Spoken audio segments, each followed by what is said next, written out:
Bonjour à tous et bienvenue pour une nouvelle semaine qui sera peut-être agitée sur Europe 1 de 9h à 9h30 et sur CNews jusqu'à 10h30. Kylian Mbappé a pris un ton solennel et parlé de lui à la troisième personne pour annoncer à la France que le moment est grave, la séquence historique et que lui, Kylian Mbappé, devait parler au monde et à la ville.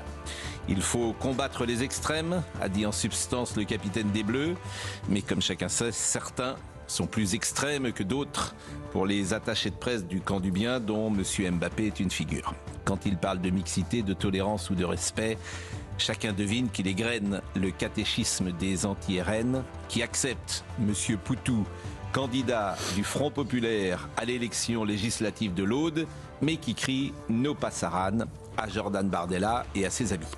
Mbappé rajoute qu'il est aligné sur la position de Marcus Thuram, autre international dans l'équipe de Didier Deschamps, qui a déclaré « Il faut se battre pour que le RN ne passe pas ». Mbappé et Thuram sont des citoyens et à ce titre, ils ont le droit d'exprimer leurs convictions. Sur CNews, la liberté d'expression n'a pas de prix et ce n'est pas moi qui leur ferai ce reproche. La Fédération française de football est tenue à une neutralité, elle l'a rappelé. En revanche, les joueurs sont libres. Ils parlent en leur nom sans engager l'institution. Au moins, cette déclaration de Thuram fera-t-elle le bonheur de ceux qui combattent les trop grandes inégalités salariales ? Si le Front Populaire passe le 7 juillet, les salaires au-dessus de 400 000 euros par an seront imposés à 90%. 400 000 euros, c'est 20 fois moins que les revenus actuels de Thuram. Je suis certain qu'il acceptera de bon cœur cette diminution drastique de son salaire.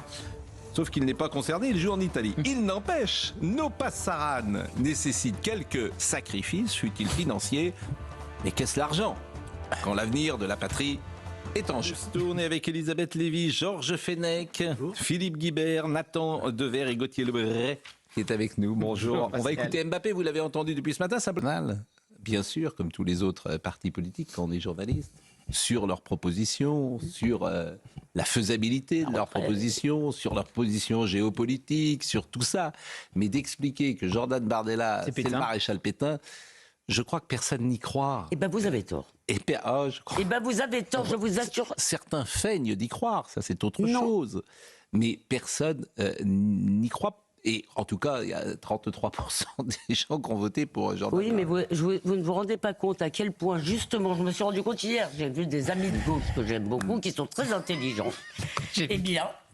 Eh bien, je vous assure, je veux dire, beaucoup croient à cela. Ils croient sincèrement. Mais Philippe Poutou dans l'Aude, qu'est-ce qu'ils disent vos amis de gauche, comme vous dites? Ils disent, mais c'est juste une alliance électorale. Mais entre Philippe Poutou, par exemple, dans l'Aude et Jordan Bardella, il y en a pour qui... Non, mais ce qui m'intéresse, en fait, c'est qu'ils sont sincères. C'est des gens intelligents qui croient sincèrement que le mot Le Pen empêche de penser, je pense. Bon, écoutez, on va écouter Mbappé, parce que Mbappé, c'est aussi intéressant.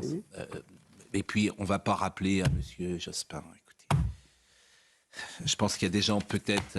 il ne devait pas se retirer de la vie politique ? Ça n'a pas été un mauvais Premier ministre. Hein. Mais je dis pas ça, je dis que quand tu prends la parole pour expliquer que Jordan Bardella c'est Pétain... je suis bien d'accord avec vous. Qu'est-ce que tu veux que je te dise? Exactement ce qu'il a pas dit. Écoutez, la pote nazie, c'est la même chose. C'est pas exactement ce qu'il a dit. Non, je vous dis pas qu'il le dit, mais c'est le sous-texte, tout le monde le comprend comme ça. D'abord, il faudrait expliquer ce qu'est l'extrême droite. Précisément, personne ne sait l'expliquer, ni vous, ni moi, ni personne. Je veux dire, il faudrait expliquer précisément ce qu'il y a, ce que devrait dire M. Jospin. Dans le programme du RN, il y a ça, et ça, c'est une mesure d'extrême droite. La préférence nationale, par exemple. Parce que vous trouvez que la préférence nationale, c'est une mesure d'extrême droite? En matière sociale, oui. Donc les Danois sont d'extrême droite. Mais la préférence nationale, elle a été dans le football pendant 50 ans. De quoi vous me parlez? Les joueurs étrangers ne pouvaient pas jouer en équipe de France. Vous ne pouvez pas jouer dans un club de foot. Les Danois sont d'extrême droite. La gauche danoise est d'extrême droite, alors. Expliquer ou je peux pas. Mais il n'y a que vous qui pensez que la préférence nationale soit d'extrême droite. Non, il n'y a pas que moi. La préférence nationale en matière sociale, c'est instaurer une discrimination entre étrangers réguliers travaillant, cotisants, et les Français. Donc c'est une mesure discriminatoire. C'est une idée à l'origine du FN. Elle était déjà là dans les années 70. Qui est vrai.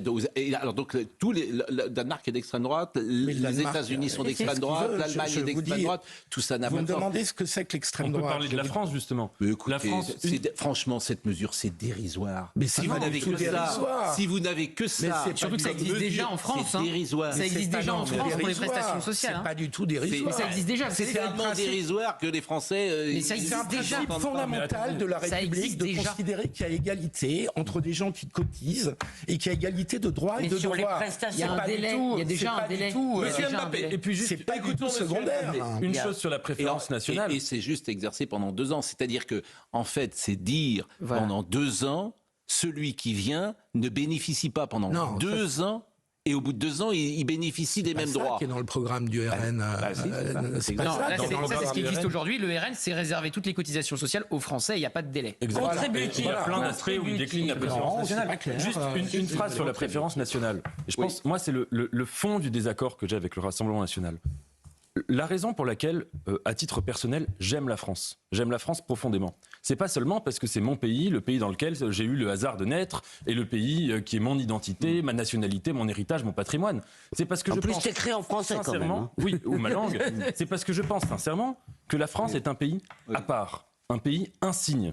Et le Rassemblement national, parce que c'est un parti et qui se le revendique comme nationaliste. Le nationalisme est un relativisme. Il aime son pays parce que c'est son pays. Si c'était l'Italie ou si c'était la Hongrie ou l'Espagne, il dirait la même chose.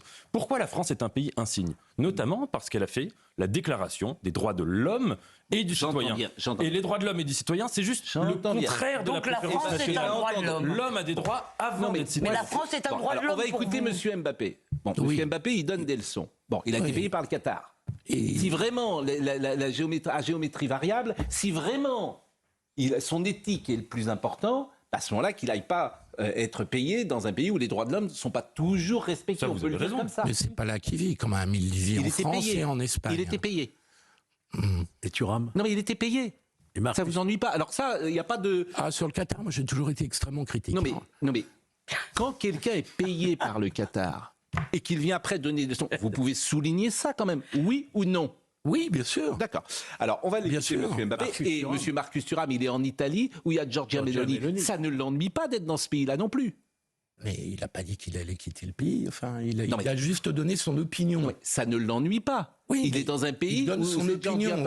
Après, vous respectez la démocratie, mais vous pouvez donner votre opinion. Loin de moi, je veux dire, la liberté d'expression, elle n'a pas de prix, on a le droit de donner son opinion. Même si on perd les élections, on a le droit de dire on n'a pas envie de ça. Monsieur Guibert, ce que je souligne, c'est l'indignation à géométrie variable. C'est ça que je souligne. Mais Mbappé a dit les extrêmes, il n'est pas variable, il n'est pas à géométrie variable.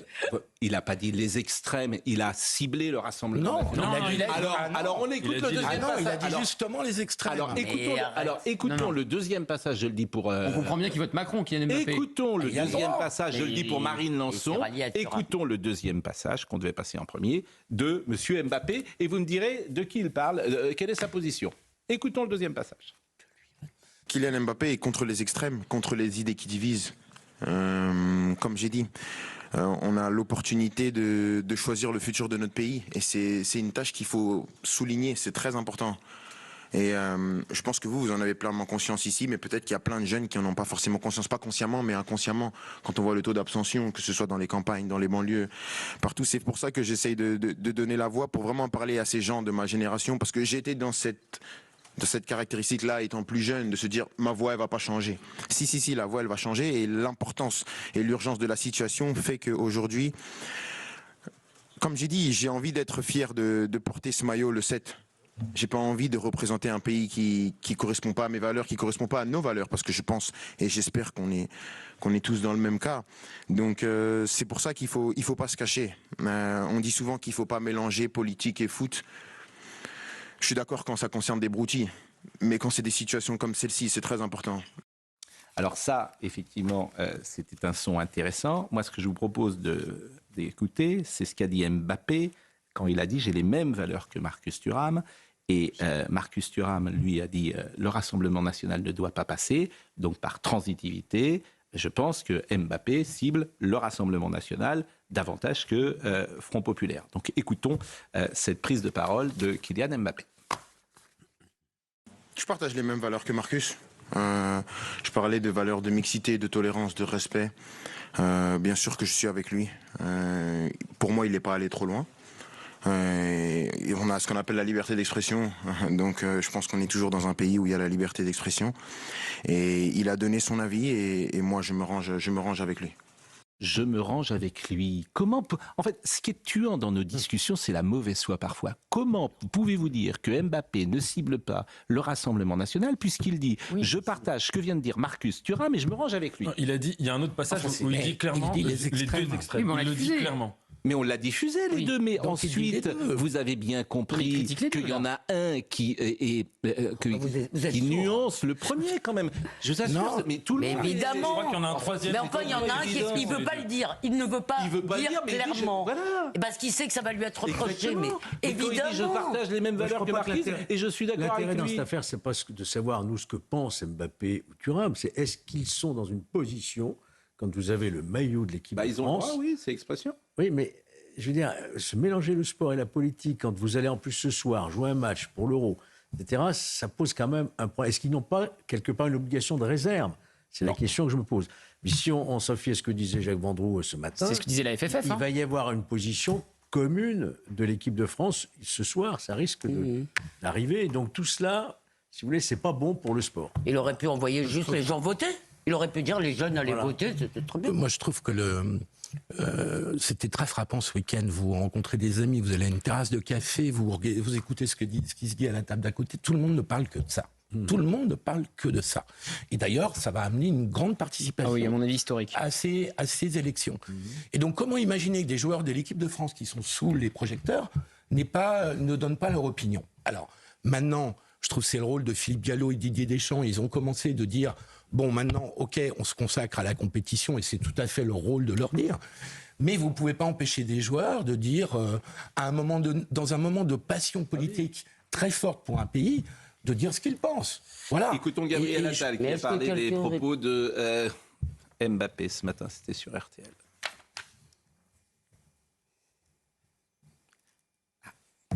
Moi, je crois profondément que les jeunes qui parlent aux jeunes, qui sont des modèles pour eux, évidemment, sont dans leur rôle quand ils les appellent à accomplir un devoir civique qui est celui du vote. Et ensuite, effectivement, il a dit qu'il refusait les extrêmes qui sont le carburant de la division, de la haine de l'autre. Ça peut fonctionner, dans notre d'après vous ? pays. Écoutez, en tout cas, je pense que beaucoup de jeunes se retrouvent derrière Kylian Mbappé. Après, je pense que les jeunes vont regarder les programmes, les idées et puis se prononcer. Évidemment que le Premier ministre est content. si- C'est un appel à voter ouais, Macron, mais la si- première partie mais- du discours de Kylian Mbappé. Mais c'est vrai, mais si un joueur avait dit, comme Liliane Thuram, moi j'appelle les gens à faire barrage Marcus au Front Marcus Thuram, j'appelle les gens à faire barrage au nouveau Front populaire, je pense que là, si vous voulez, on serait déjà en émeute sur... Personne. C'est pour ça que notre job, me semble-t-il, c'est de décrypter les choses. Donc, mixité, tolérance, respect. Il faut décrypter les choses. Il ne faut pas parler ici avec de mauvaise foi. Très clairement, Kylian Mbappé s'engage contre le RN et pour Emmanuel Macron. C'est tout. Un peu moins clairement contre... Mais il dit, moi je suis désolé, il dit contre les extrêmes, Et contre la France insoumise. Et en l'occurrence, vous parliez de 2002. Mais aujourd'hui, un sportif qui prend position contre les extrêmes, c'est-à-dire contre plus de 40% des électeurs qui 50% se sont prononcés, aux européennes. pas contre les électeurs, mais contre ces partis, c'est quand même courageux. Ça veut dire qu'aujourd'hui, un sportif, il a évidemment des conseillers de communication. Il y a Courageux de dire ça. Il n'y a aucun courage. Dans un pays... Le courage, ça serait précisément de dire je vote pour le Rassemblement national. Ça serait Bah, courageux. s'il le fait. Non, mais ce serait s'il un peu- le fait. Oui. Mais ça, ce serait courageux. Mais ça, c'est du faux courage. Parce que c'est du courage qui, dans l'espace médiatique, représente 99% de la tonalité. Oui, mais donc, tout le monde sera d'accord avec lui dans l'espace médiatique. qui se Et au revendique contraire, c'est l'exact contraire du Mais courage. en dehors de l'espace médiatique, évidemment qu'ils ont des conseillers de communication qui leur disent d'être consensuels, de plaire au plus grand nombre, etc. Mais- Ah, c'est une Là, phrase il d'une dit quelque banalité chose- affligeante. Je vote contre les extrêmes. Tu connais Bah, quelqu'un qui va dire moi je suis pour 40% les extrêmes. des électeurs. Non, ils ne se 40% considèrent pas comme Mais- Peu extrêmes. importe. En Mais- tout cas, ils visent leur parti. Donc, Non, c'est quand Mais même... pardonnez-moi, il n'y a pas comment dire. En quoi le Rassemblement national est-il extrême selon vous? Mais alors, attendez, extrême. qu'on dise extrême gauche, extrême droite, etc. Non, mais en quoi, politique, ces termes sont positionnels. En quoi trouvez-vous les positions du Rassemblement national extrêmes ? Alors, parce que moi, je peux vous dire qu'il y a des les positions de la France insoumise sont extrêmes, par exemple, dans certains sujets, par exemple en fiscalité. Au-dessus de 400 000 euros, ça, c'est une position extrême. En quoi la position... Le Rassemblement national, moi, je le définis comme une sorte de parti attrape-tout, populiste, un peu démago sur certaines choses, qui n'aura beaucoup de mal à appliquer, par exemple, la retraite à 60 ans, et de revenir dessus, parce que c'est pas possible. Mais je le classe pas parmi un parti avec des propositions dites extrême. Ce dont on parlait tout à l'heure, la priorité nationale, qui est, je le relisais encore ce week-end, la semaine dernière, dans le programme actuel du Rassemblement national, vous avez quasiment une proposition sur 2 ou sur 3 qui parle de priorité nationale et qui l'applique absolument. Mais Nathan, comme vous en avez déjà parlé, cette fois-ci, je vous réponds. Oui. Le fait qu'un pays existe, d'accord, repose sur une priorité nationale. D'avoir un passeport, c'est une priorité nationale. Il ne parle pas d'enlever les prestations contributives. Vous cotisez, vous avez le droit à vos prestations, ça c'est tout à fait normal. Vous allez dans n'importe quel pays au monde démocratique, aux États-Unis, où vous voulez. Les États-Unis, c'est aussi une grande démocratie messianique, c'est aussi une déclaration des droits de l'homme, c'est aussi une révolution, etc., etc. Je suis désolé, vous n'avez pas le droit à des subsides de l'État quand vous arrivez dans un pays. Là, on dit juste, il faut attendre qu'ils soient intégrés. Est-ce que c'est si grave? Alors, on va reprendre le fil peut-être des interventions des uns et des autres. Il y a eu beaucoup d'interventions, mais de toute façon, ça va être très intéressant cette séquence-là, puisque les gens, ils vont. Moi, le sentiment que j'ai, c'est que toutes ces prises de parole sont contre-productives. Parce qu'elles sont en décalage, une nouvelle fois, avec la demande des Français, qui en ont marre qu'on leur fasse leur leçon, qui en ont marre qu'on leur dise quoi voter, comment voter, pour qui voter, etc. Et c'est bien facile quand vous êtes... Monsieur Mbappé ou Monsieur Thuram, que vous n'êtes pas confronté à la réalité de certaines choses. C'est très facile. Sur ce plan, je suis d'accord avec vous. Vous avez sans doute vu cette étude qui disait que parmi les électeurs du Rassemblement national, il y avait plus de colère contre les élites culturelles que les élites économiques. Et je pense qu'évidemment, il faut tous se remettre en question sur ce point. Et la carte des résultats...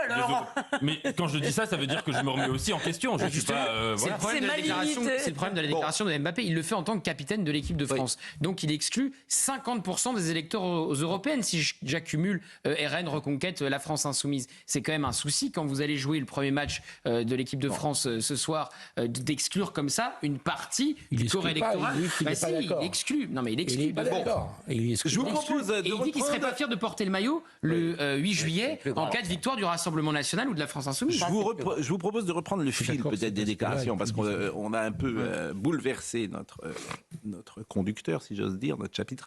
Et je voulais vous faire écouter une première fois ce qu'avait dit Kylian Mbappé lorsqu'il avait dit « les extrêmes sont aux portes du pouvoir ». Et je le dis pour Marine Lançon, c'est le premier passage que nous avions prévu d'écouter dans l'émission et qui n'arrive que maintenant.